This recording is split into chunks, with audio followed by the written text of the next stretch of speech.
Alright,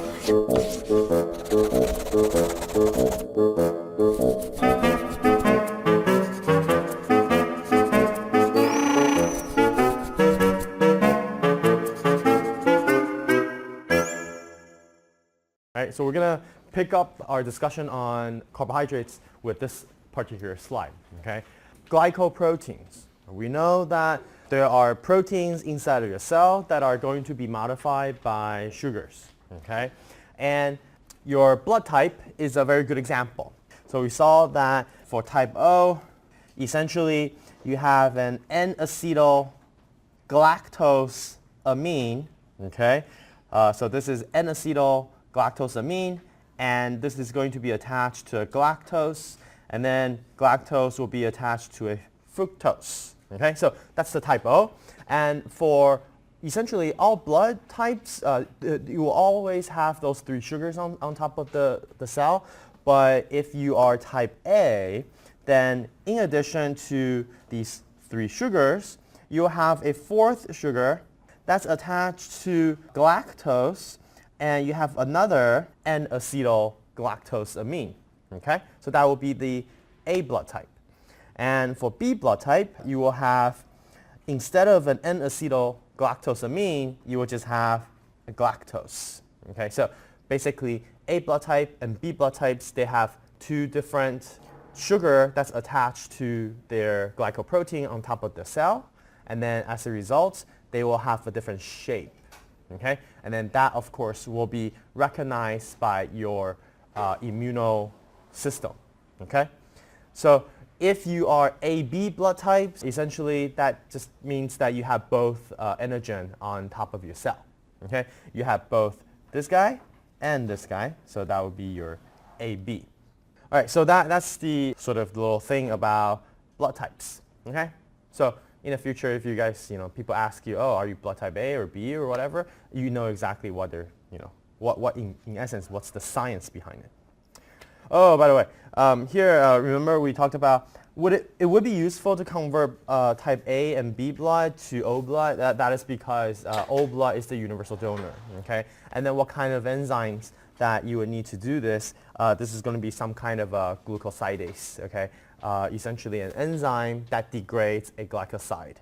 All right, so like I said, a lot of times when you see your amino sugars, they are going to be participating in structural supports for different cell types.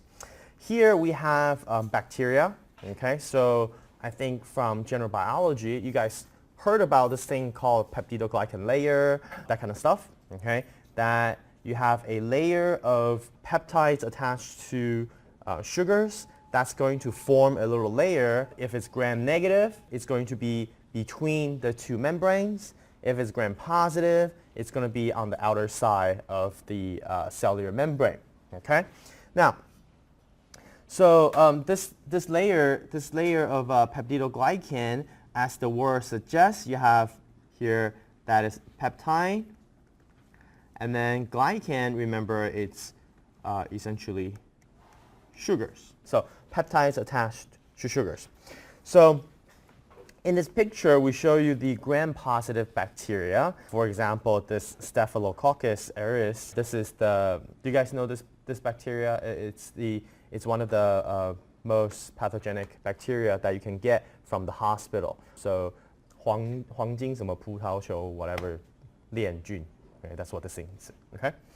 This is a gram-positive bacteria, and a lot of times it was going to get horizontal transfer of genes that encode for antibiotic resistance gene.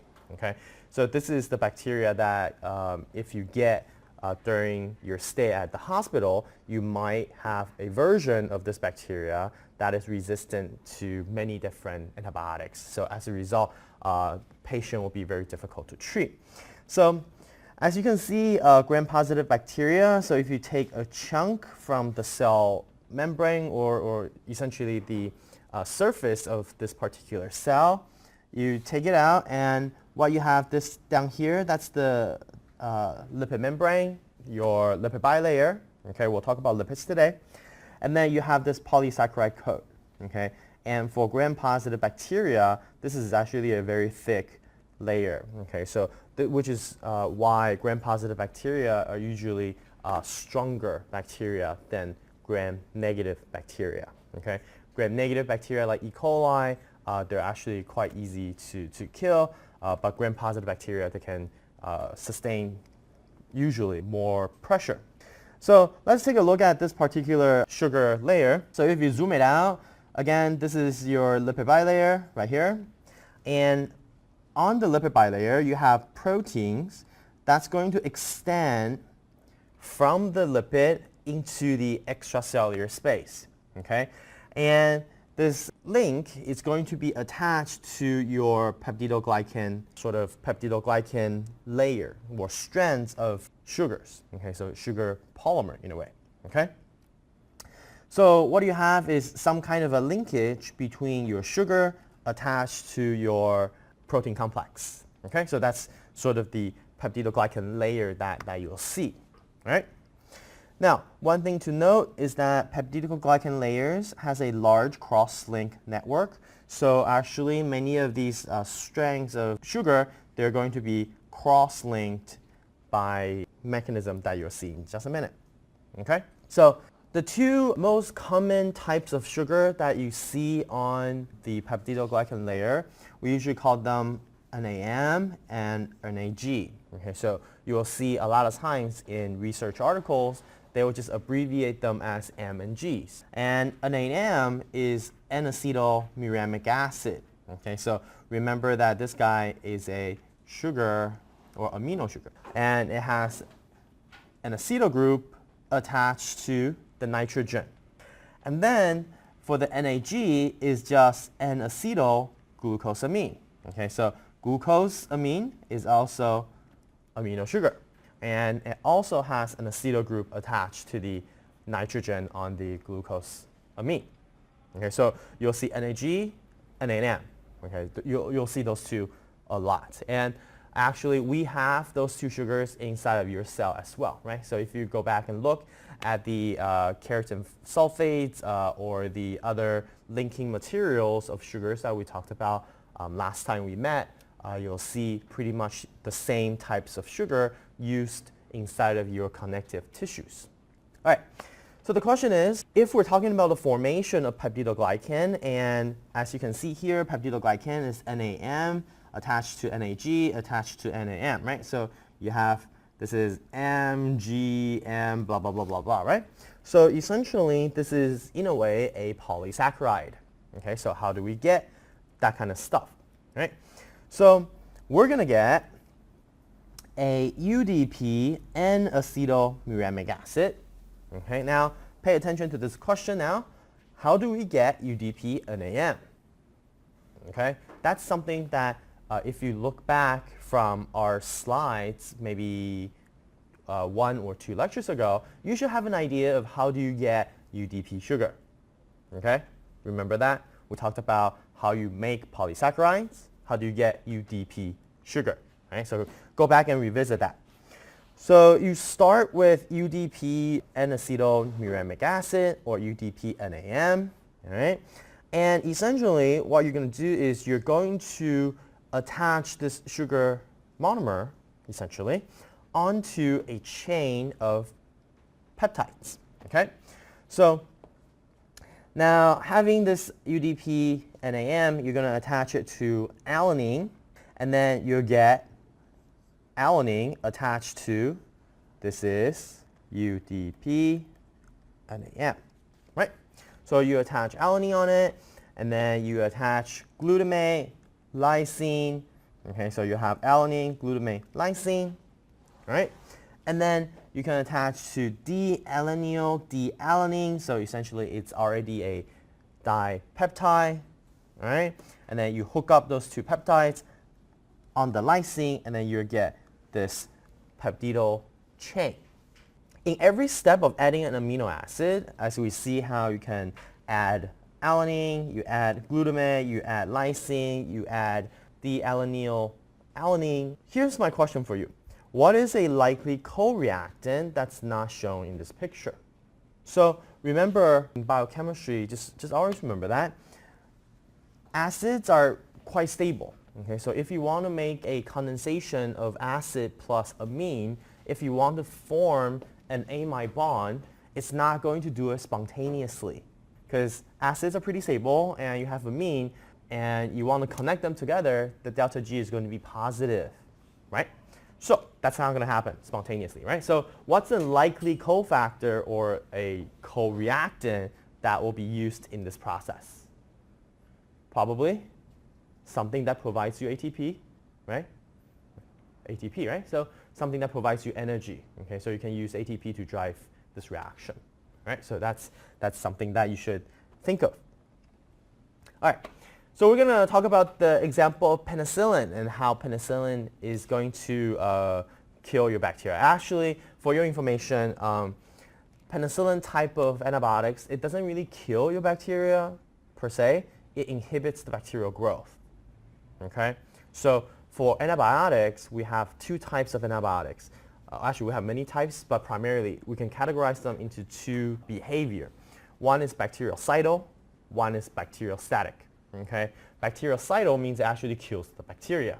So for those of you that have experience with microbiology lab, you know you commonly use things like kanamycin, ampicillin, that kind of stuff, right? Okay?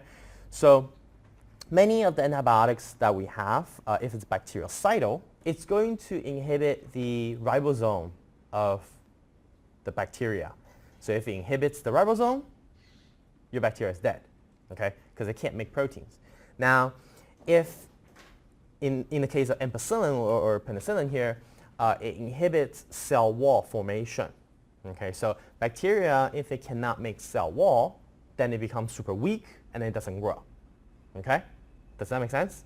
But if the antibiotics is gone, then bacteria grow again. Okay, so it's bacteriostatic, meaning that it sort of just prevent it from growing, but not necessarily killing the bacteria. So penicillin, you guys should probably read the story of penicillin, like, I don't know, back in elementary school, middle school, high school, something like that, okay? So a while back, you know, this was a really nice accident that happened and discovered the first real antibiotics that for humans to use, okay? And this is the mechanism that we're going to talk about, how it works. We know you have, if we want to form peptidoglycan layer, okay, you have to have cross-links. Okay, you have to have some kind of a cross-linking between the different sugar strengths. Okay, so this is what they're going to do. So you have one chain, let's say chain 1, and then attached to lysine, right? And then attached to the 2 alanine right here. And naturally, there's going to be an enzyme that comes in and that reacts. So the enzyme reacts with your chain 1 and you spit out an alanine. So you spit out this guy.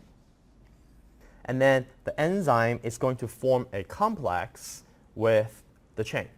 Okay? So it's going to essentially, your enzyme will replace the last alanine and then form a complex with your chain of peptidoglycan. And then what the enzyme will do is it's going to facilitate a reaction between, this now is chain 2, okay, so this is 1 and 2, and this lone pair electron attacks the carbonyl center, electron jump, and then this leaves, okay, so enzyme will leave, and then you have a cross-link between chain 1, chain 2, and then this is the cross-link. Okay? And then only after you form the cross-link will you have a layer, right? Because otherwise you have individual chains flying around. That doesn't really make sense. Okay? So you definitely have to have the cross-link happen in order for you to form that peptidoglycan layer. So penicillin looks like this. So this is the structure of penicillin. And the thing that's the most important about this structure is highlighted in this particular color. Okay? And what you notice is that it's very similar to this, right? In a way, it's pretty similar. Looks kind of similar, right? Because you have this general structure with a keto group right here. Okay? So it's kind of similar to the dealanine structure that you'll find in the natural substrate. Okay, so turns out what penicillin can do is penicillin is going to react with the enzyme. Okay, so enzyme will mistakenly think that penicillin is the substrate and then react with penicillin. Okay, now penicillin, or rather the enzyme, is now stuck because now you don't have another chain that can attack here and then cut off the enzyme. Okay, so you reach a enzyme penicillin complex that essentially inactivates your enzyme. Okay, so then as a result, you no longer form the peptidoglycan layer on the top of your cell, and then as a result, your cell cannot grow. Okay, so it cannot form that cell wall. Right? So you inhibit the growth of your bacteria. Right? So one other thing I want to talk about, this is called a lactam. Lactam is essentially a ring of internal amide. Okay, so we talked about lactone. Lactam is this. Okay, that's a lactam. All right, so that's something that you guys should be familiar with. Now, in particular, this thing is called a beta-lactam. Beta-lactam is a key word that you should remember, okay? Not just for this class, but for the field of antibiotics, okay? So there are many, many antibiotics that are designed as beta-lactam, okay? Now, beta-lactam is this, essentially it's talking about this, okay? It's essentially talking about that ring. And you need that ring because that's the sort of the active part of the antibiotics. The rest of the antibiotics are essentially for recognition for the enzyme. But the part that's actually going to react with the enzyme complex, the enzyme, the active enzyme, is going to be the beta-lactam. So look, as you can see right here. Now, why is beta-lactam very important? Because as you can see, this is a 4-member ring. 4-member ring is very strained. Right? It's strained. Agree, right? 对吗？哈，4个 member ring 的这种东西 usually 会有一个 carbon 会有个那个 angle strain, okay? And then once you break that bond open, then it becomes very stable. Right? So this is something that drives the formation of an inactive enzyme complex using this molecule. Do you guys understand what I'm saying? Maybe okay? Okay. All right, so there are a lot of beta-lactam type of antibiotics out there. This is what it is. Okay. Do you know why it's called beta-lactam? This is carbonyl. This would be the alpha carbon. This would be the beta carbon. And then the lactam is formed between the beta carbon and the carbonyl. Okay. That's why it's called beta-lactam. So you can have gamma-lactam with delta lactam. That's for other molecules. In this case, you don't have that, okay, because your nitrogen is attached to your beta carbon. Yeah, if you guys are interested, when we are making nylon materials, we can use lactams to make nylon as well. But that's something else. Okay, penicillin. We are okay with this? All right. So this is a picture of, generally speaking, what happens to your cell. So, back in back in general biology, we always just say, oh, cell membranes are made out of lipid bilayer, blah, blah, blah. Okay, turns out, so today we're going to see, when we talk about lipids, turns out the membrane is actually maybe only half lipid. You have a lot of proteins. Okay, you have tons of protein on the lipid, okay, on the membrane. And these proteins, a lot of times, will have polysaccharides that are attached to them, okay? And these polysaccharides will provide shapes or 3D stuff that's on top of the cell, okay? And then those are often used as biomarkers, okay? So for a lot of people that are trying to identify the sick cell and the normal cell, you can use polysaccharide as a marker to differentiate which cell is sick, which is normal. Okay, so this is something that you'll see a lot. You have protein complex that's inside the membrane and then attached to polysaccharides. Polysaccharides can also be attached to lipids. So you'll see this thing called the lipopolysaccharide, because lipid, as we'll see today, lipid always have a hydrophilic head and then hydrophobic tail. And the hydrophilic head can be modified to contain polysaccharides as well. Okay, so if you're thinking about your 4 major biomacromolecules, nucleic acid, lipids, polysaccharides, or carbohydrates, and proteins, right? Amino acids, right? What you'll see is that they can always link to each other, right? DNA maybe less, but DNA has sugar inside. DNA doesn't have lipids, okay? But everything else, you can sort of link them together, okay? And that gives you your chemical diversity. All right, another good example is influenza virus, especially influenza A, okay, A-type influenza virus. So right now, we're like what, December? It's a time when we have a lot of seasonal flu outbreak, okay? And seasonal flu usually is some kind of influenza virus, okay? And you hear on the news about H1N1, H5N6, blah, blah, blah, H what and what, right? And then you're just like, what? Okay? So essentially, it's actually talking about 2 proteins that are on the surface of the influenza virus. Let's take a look, right? So influenza virus is this round ball, as shown in this picture right here. And it's pretty small. Okay, it's quite small.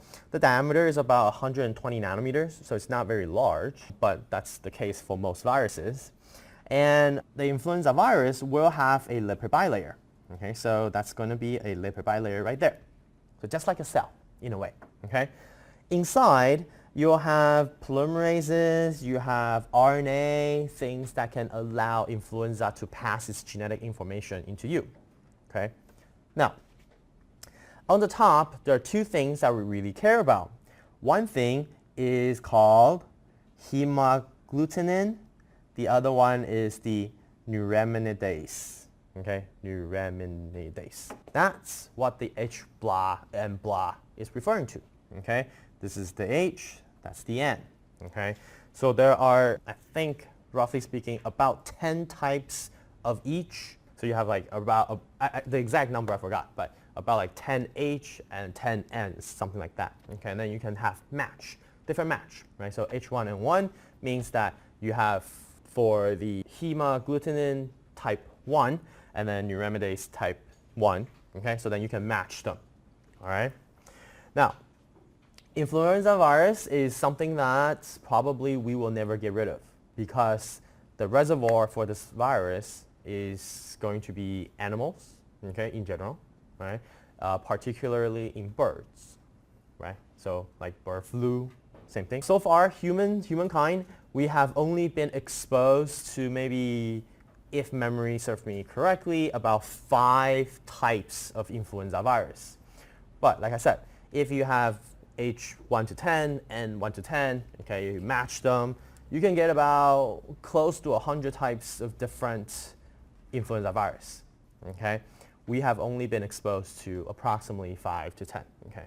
So not that many. Okay? So this is why people say you should stay away from farms, okay? Because chickens or birds, they will have some kind of influenza virus in them, and typically they don't cross, okay? So chicken influenza usually don't cross over to humans, but if by accident it just somehow mutates and then can cross over to humans, okay, we're going to be dead pretty much because you're not used to the different combinations of influenza virus that are found in birds. Okay, so we have only been exposed, we as the human population have only been exposed to about five of them. Okay, and in the last century, we had some major outbreaks like the Spanish flu that killed tons of people, the Hong Kong flu that killed tons of people. Okay, it's because those viruses are sort of new in essence to the humankind. Like we have never been exposed to them. So your body doesn't know how to respond to that kind of virus. Okay, so in this case, yeah, so if you guys are interested in virus, it's actually a very, very, very interesting topic. For influenza virus, for our purpose, it's just for you to know the H1N blah, okay, H1N1, for example, is referring to these 2 proteins. Okay, hemagglutinin is a molecule. that recognizes, okay, so this guy recognizes the N-acetyluramic acid or sialic acid. We talked about the structure of sialic acid in our last lecture, last lecture or 2 lectures ago. That's a sugar that's found commonly on different cell surfaces that are attached to glycoprotein or glycolipids. So your cell has a lot of those sugars, and this H protein essentially recognizes that sugar, and then it sort of brings the virus close to your cell.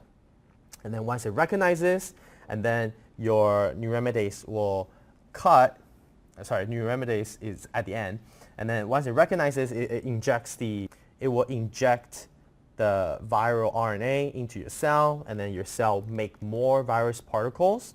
And then at the end of the infection cycle, the influenza virus has to somehow break free. Okay, so this membrane, this lipid bilayer, okay, before the virus becomes a virus, that lipid bilayer is essentially the same lipid that's on your cell. Okay, it's the same lipid. Okay, so the viral particle will be attached to your cell membrane unless somehow it can cut it off, unless it can somehow remove, right? So what the neuraminidase will do is it's going to cut the sialic acid and then be able to leave the cell. OK， 所以基本上2个啦哈，你的那个 H 跟 N 嘛 ，H 是 for 去 recognize 你的 cell 嘛 ，OK， 去 recognize 你 cell 上面的那个 sialic acid。recognize 以后呢，你的这个 virus 就会把东西弄到你的细胞里面去做复制嘛。然后复制完以后啊，你会看到说我们的这个 influenza virus 它其实上面不是有一个 lipid bilayer 嘛 ？OK， 也有一个那个 membrane， 那个 membrane 其实就是你的 membrane， 它其实就是你的 membrane。那你的 membrane 呢，它在 package 成一个 viral particle 的途中哦，它这个你的 viral particle 还是跟你的 membrane 是粘在一起的，OK， 所以它需要去 break free， 它需要弹开嘛。那怎么断开？断开的机制就会去靠你的那个neuraminidase，就是这个 enzyme， 这个 N 啊，它是一个会去砍 sugar bond 的 ，OK， 那它一砍掉之后，你的这个 viral particle 就飞出去了，然后飞出去以后就可以去 infect 新的 cell，OK，OK， influenza virus， all right, part 2, okay, part 2.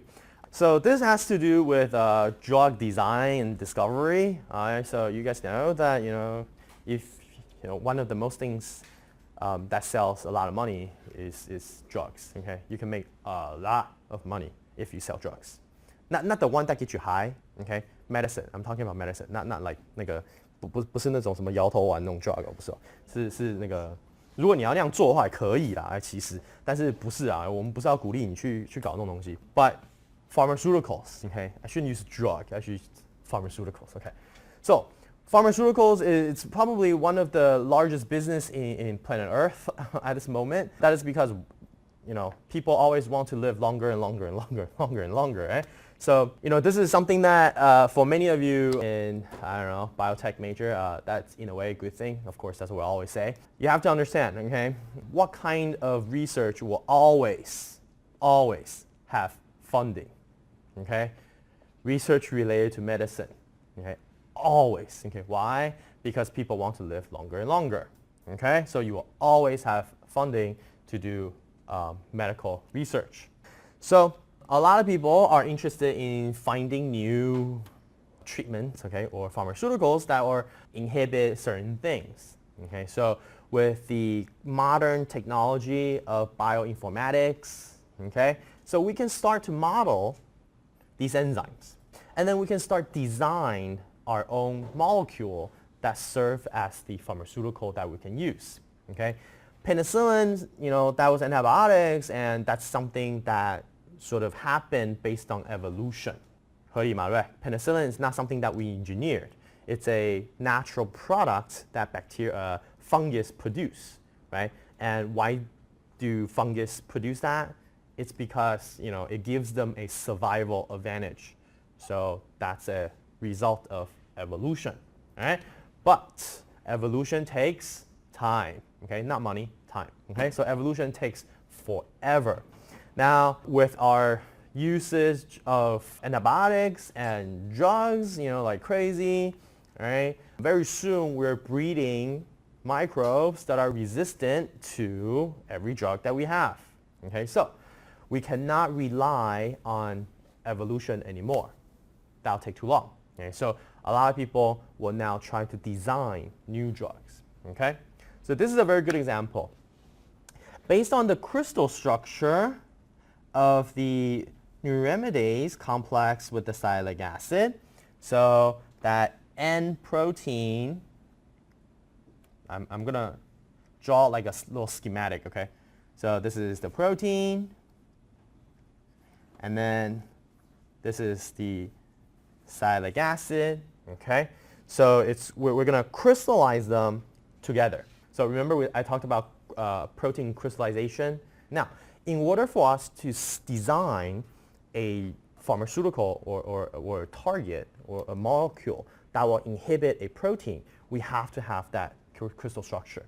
If you don't have the crystal structure, you have nowhere to know where the active site is, where anything is. Okay?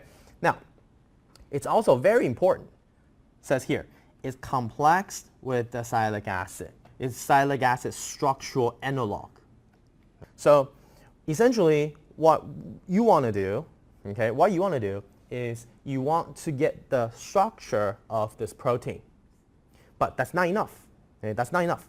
I also want the structure of this protein with the substrate inside it. Okay? Because if the substrate is inside, then I know exactly where my active site is and what's the shape of the active site. And a lot of times, we don't use the real substrate.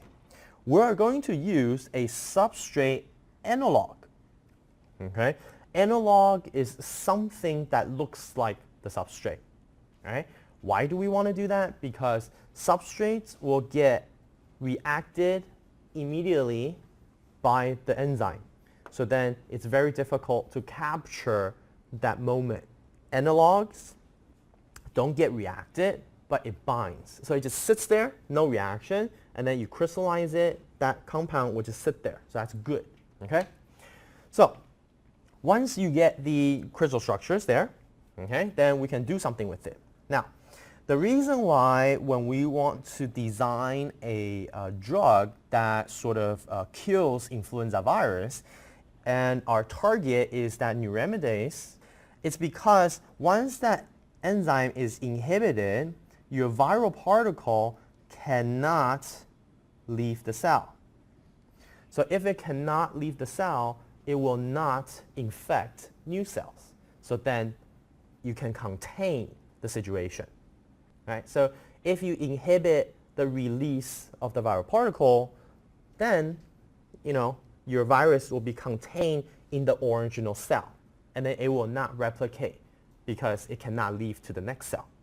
So then, using bioinformatics, so protein modeling, and then you can model where the active site is, and essentially based on, let's say, this shape, this general shape, you can then use a library of small molecules, and then you can see whether or not your molecule can fit this hole, essentially.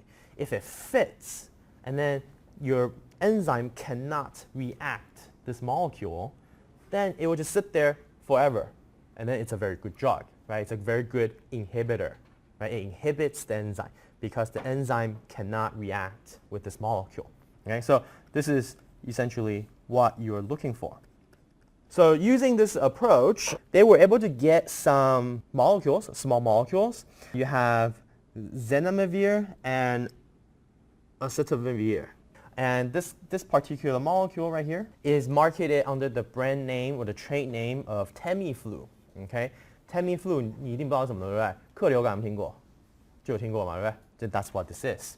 So this is something that is used to treat influenza infection. So yeah, so this was used to treat influenza outbreaks in 2009 and 2013. 2009你记不记得是什么？那个 H1N1 嘛，对不对？那个日本很 bad 的那一次，就是这个 ，OK， 就是那个 H1N1 的 outbreak. So at that time, everybody's wearing masks, right? 台湾应该也差不多嘛，因为我那时候在台湾啊，所以我印象中还蛮深的啊，一堆人在捷运上就会开始戴那个。2009你们几岁啊？国中？差不多国中吧，因为我都大学，所以你们应该差不多 around 那边了。Okay. 2013, that's the influenza that we thought was going to be very bad, and turns out wasn't. So that's 2 outbreaks out there that were used. So people actually use this drug to treat people infected with influenza. Okay. So the question was, is the normal medical mask good enough to filter something that's small, right? 120 nanometers is pretty small.